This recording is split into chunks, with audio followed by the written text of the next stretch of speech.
मैंने ये देखा है कि अगर 100 लोग सोचते हैं बीमार हैं, उनमें से 10 ही लोग असली बीमार पेशेंट निकलते हैं, 90 लोग ऐसे हैं जो इस तरह के ट्रैप में फंसे होते हैं। ट्रैप से निकालने के लिए you need education, you don't need medication. Short में बताना चाहूंगा, 250 का एक आंकड़ा दिमाग में फिट कर लीजिए। अगर आपका सिस्टोलिक और डायस्टोलिक ब्लड प्रेशर दोनों को जोड़ लीजिए ऊपर नीचे, अगर 250 से नीचे नीचे है तो नॉर्मल रेंज में ही है। फॉर एग्जाम्पल 160/90 टोटल कितना हो गया? 250। जो अगर डायबिटीज में खाना खाने के 2 घंटे बाद 250 mg/डेसीलीटर से नीचे अगर ब्लड शुगर है तो नॉर्मल है। अच्छा, ये मेरे आंकड़े नहीं है, मेरे आंकड़े नहीं है, ये ACP गाइडलाइन 2018, जिसमें सारे रिपोर्ट इकट्ठे करके दुनिया भर के तब वो आंकड़े आए। हालांकि वो आंकड़े आप तक नहीं पहुंचे, वो अलग बात है। अगर वो गाइडलाइन आपको चाहिए तो ई बुक पढ़ सकते हैं। ये एक ई बुक है, ये एक ई बुक है। इसमें पूरे दुनिया भर के जो एविडेंसेस हैं, जो गाइडलाइन के एसोसिएशंस हैं, वो जो बोल रही है वही मैंने लिख के दिया है। आप जो सुन रहे हैं वो मेडिकल साइंस नहीं, वो मेडिकल इंडस्ट्री की बात सुन रहे हैं, जहां पे कोई एविडेंस नहीं है। मैं सिर्फ इतना बोल रहा हूं कि मैं जो एविडेंस है वो आप तक पहुंचा रहा हूं। उसको लेके कितना इस्तेमाल करना है वो आपके ऊपर है। कोलेस्ट्रॉल में टोटल कोलेस्ट्रॉल अगर 250 से नीचे है तो सब ठीक है, 250 से अगर ऊपर है सिर्फ इतना कीजिए कि कोलेस्ट्रॉल खाना बंद कर दीजिए। कैसे पता चलेगा किस खाने में कोलेस्ट्रॉल है? जो खाना जानवरों से आती है वही कोलेस्ट्रॉल होता है उसमें, जैसे अंडा, मछली, मीट या दूध से बना हुआ कोई भी चीज। सिंपल है। भगवान ने प्लांट को, पौधों को कोलेस्ट्रॉल बनाने की ताकत दी नहीं है।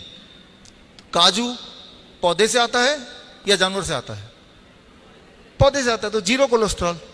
कैसे पता चलेगा कोलेस्ट्रॉल है कि नहीं? Just ask from where it is coming, that's all, right. तो ऐसा नहीं बोल रहा हूं कोलेस्ट्रॉल कोई दुश्मन है, लेकिन ऐसा बोल रहा हूं कि एक तरह का कोलेस्ट्रॉल जो बॉडी बनाती है और एक तरह का जो आप खाते हैं। बॉडी उतना ही बनाएगी जितना बॉडी को चाहिए।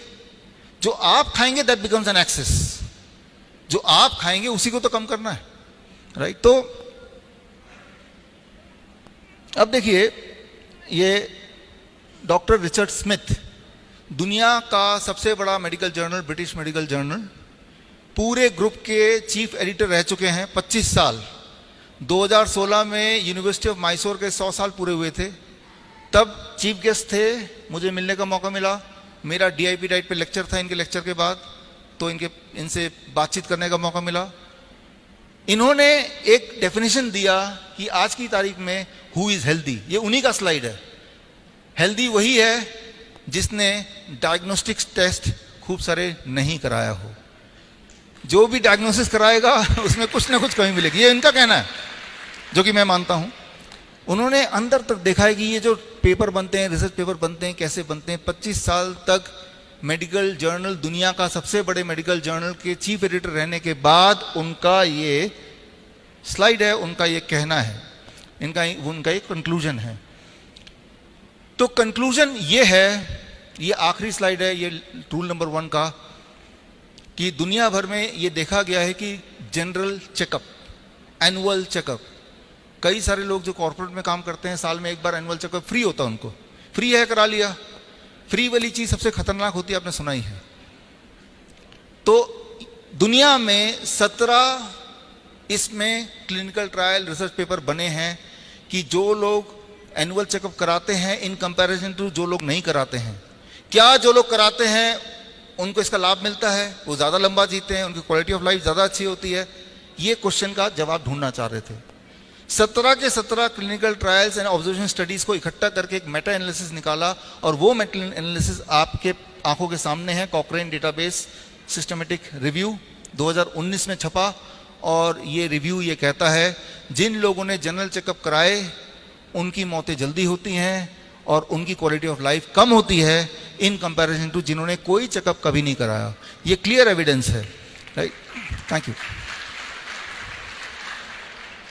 तो एविडेंस इतने सारे मैं इसलिए देने पड़ रहे हैं क्योंकि दिमाग में बहुत गहराई तक घुस गया है कि रोज रोज डायग्नोस्टिक कराओ। खास तौर पे मेरे जैसे इंसान, हमारा पाला रोज ही पेशेंट से पड़ता है, लेकिन रोज ही मेरा पाला 90% नकली पेशेंट से पड़ता है और 10% ही असली पेशेंट से पड़ता है। तो हो सकता है कि मेरा समय बच जाए कि नकली वाले पेशेंट समझ जाएं कि वो नकली पेशेंट एक्चुअली वो पेशेंट है नहीं, उनके दिमाग में घुसा दिया गया कि वो पेशेंट है।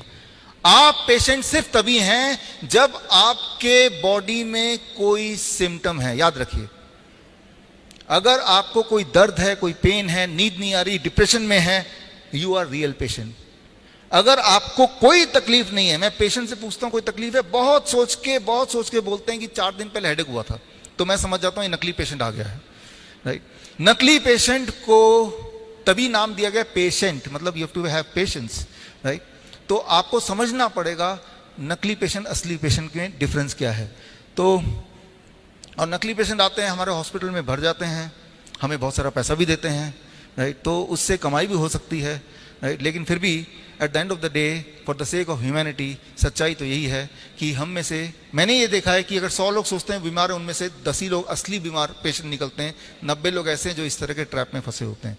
ट्रैप से निकालने के लिए you need education, you don't need medication. Simple बात है ना।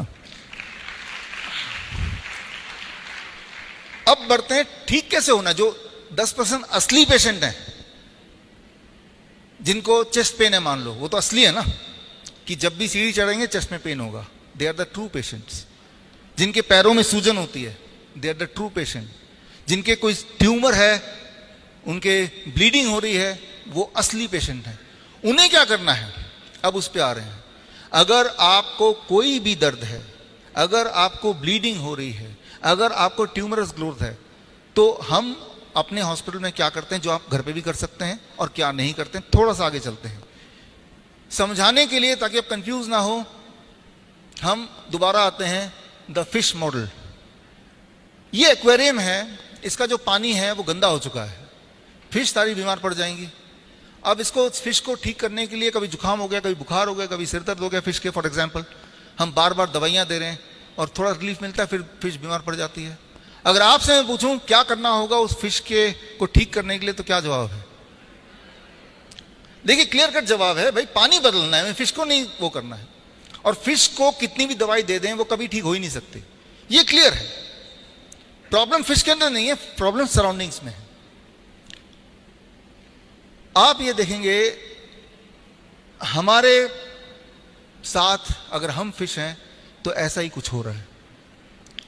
मान लो मैं बोलता हूं कि ठीक है पानी को साफ करते हैं, तो पानी के कचरे को मैंने निकाला और उठा के एक कोने से उठाया, उस कचरे को दूसरे कोने में डाल दिया, फिर दोबारा वो पानी में घुल जाएगा, है ना।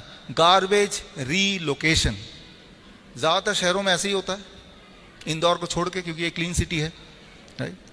शहर के एक छोर से कचरा उठाया, किसी दूसरे छोर में जाके लगा दिया, क्योंकि कचरा गायब कहां होगा, इट इज ओनली रीलोकेशन। स्वच्छता क्या है कि यहां स्वच्छता दिखाना, यहां से साफ निकालो कचरा, एक और जगह पहुंचा दो, चांद पे तो भेज नहीं सकते उसको। रीलोकेशन, यही तो होता है ना। हमारे बॉडी के साथ भी ये होता है। एक उदाहरण ले रहा हूं, आपका ब्लड शुगर ज्यादा आता है, मान लो आप ट्रू पेशेंट हैं, ट्रू सच्ची में 300 400, जिससे आपको बहुत तकलीफ होती है, सिम्टम आते हैं, आप पेशाब करते हैं तो वहां चींटियां इकट्ठे हो जाती हैं, ठीक है ना, कमजोरी है आपको, तो आप ट्रू पेशेंट हैं। लेकिन जैसे ही आपने दवाई ली तो ब्लड शुगर चेक किया, ब्लड शुगर भी कम, सिम्टम भी चले गए। तो कभी आपने सोचा वो जो दवाई अपने ब्लड शुगर की ली, उसने ब्लड के शुगर को उठा के मैजिकली कहां गायब कर दिया? ब्लड का शुगर तो कम हो रहा है, ब्लड में शुगर कम है, तो वो शुगर गया कहां? दवाई इतना करता है कि ब्लड से शुगर को लेता है और रीलोकेशन ऑफ गार्बेज आपके किडनी में, आपके हार्ट में, आपकी आंखों के पीछे, आपके स्किन के पीछे, आपके जेनेटिक्स के हिसाब से कहीं ना कहीं आपके जॉइंट्स के बीच में। तो वही वाला पेशेंट कुछ समय बाद बोलता है मेरा शुगर तो नॉर्मल है, लेकिन पता नहीं जोड़ों में बहुत दर्द है। वही वाला पेशेंट 10 साल बाद मिलेंगे तो वो किडनी पेशेंट बन जाएगा, पैरों में हाथों में सूजन होगी, जबकि ब्लड शुगर नॉर्मल था। It is a garbage relocation. जितनी सारी दवाइयां हैं वो प्रिंसिपल, इसी प्रिंसिपल पे काम करती है कि गार्बेज एक जगह से उठाओ बॉडी के, और बॉडी के ही कहीं ना कहीं और छुपा दो, तो उस वाले पैरामीटर को मेजर करेंगे तो वो ठीक दिखेगा, लेकिन अल्टीमेटली वो पेशेंट ज्यादा बीमार है। समझिए इसको, आपका इरादा, आपका गोल कोई एक नंबर को नहीं चेज करना है, आपका गोल है कि ओवरऑल हेल्दी फील करना। तो जब भी आप दवाई लेके ब्लड शुगर को कम करेंगे तो याद रखिए वो जो दवाई है वो सिर्फ गार्बेज रीलोकेशन। अगर हम इस पानी से कचरा निकाल के फिर दोबारा किसी और कोने में डाल दें, फिश कभी भी ठीक नहीं होने वाली। और ये सिर्फ ब्लड शुगर की बात नहीं कर रहा हूं, जितनी सारी दवाइयां बनी हैं सबका मैकेनिज्म एक ही है, बल्कि इससे भी भयंकर।